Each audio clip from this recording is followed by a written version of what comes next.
தமிழ்நாட்டில் சட்ட ஒழுங்கு மோசமா இருக்கே. சட்ட ஒழுங்குக்கு யார் அமைச்சர்? எதிர்கட்சி கேட்குது. சட்ட ஒழுங்கு அமைச்சர் விஜய், அவருக்கு ஏன் உட்கார்ந்துருக்காரு? கேவலம், கேவலத்திலும் கேவலம். மக்கள் கொண்டாந்து நிலையில நிக்க வச்சிட்டீங்க. திமுக ஆட்சி காலத்துல போராடி, அதிமுக ஆட்சி காலத்துல போராடி, தாவேக ஆட்சி காலத்துல போராடி நிக்கிறோம். என் அன்பு மக்களே, வரலாறு பதிவு செய்யற போது வெற்றி தோல்வின்னு பார்த்து பதிவு செய்யறது இல்ல.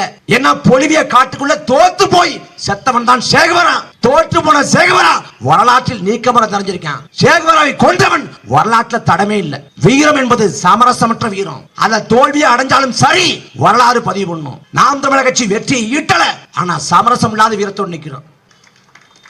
எங்களை போல இந்த மண்ணுக்காக மக்களுக்காக உண்மையுமா நிறைமையுமா உழைக்கக்கூடிய பிள்ளைகள் இல்லை. வாழ்க்கை மகத்துவமானது மக்களுக்காக உழைக்கும் போது மாமேதை மார்க்ஸ். அந்த கூற்றுக்கிழங்க மக்களுக்காக உழைக்கிறோம். இந்த அநியாயத்துக்கு, அடக்குமுறைக்கு, ஒடுக்குமுறைக்கு எல்லாத்துக்கும் எதிராக போராடுறோம். இன்னைக்கு தம்பி அமுதன் கொலை செய்யப்பட்டிருக்காரு. நீதி கிடைக்கல. அந்த குடும்பம் அல்லாடி நிக்குது. ஒத்த பிள்ளைய பறி கொடுத்துட்டு என்ன பண்ணு தெரியாம படுத்து வச்சு நிக்கிறாங்க. திருவற்றியுள்ள தனுஷன் தம்பி, அவனும் போதைப் பொருளை காட்டி கொடுத்தனால அவனும் கொலை செய்யப்பட்டான். கர்நாடக வனத்துறையில 3 தமிழர்கள் கொலை செய்யப்பட்டு குடும்பம் நட்டாத்துல நிக்குது. எதுக்கு நீதி இல்ல? இதை கண்டு முதல்ல கோபப்பட வேண்டிய தமிழ்நாட்டின் முதலமைச்சர் அவர் குதூகலமா இருக்காரு. அதனால இனியாவது கொஞ்சமாவது திருந்துங்க, வருந்துங்க. கடந்த கால தவறுகளை சரி பண்ணிக்கங்க. தனிநபர் துதிபாடல விடுங்க.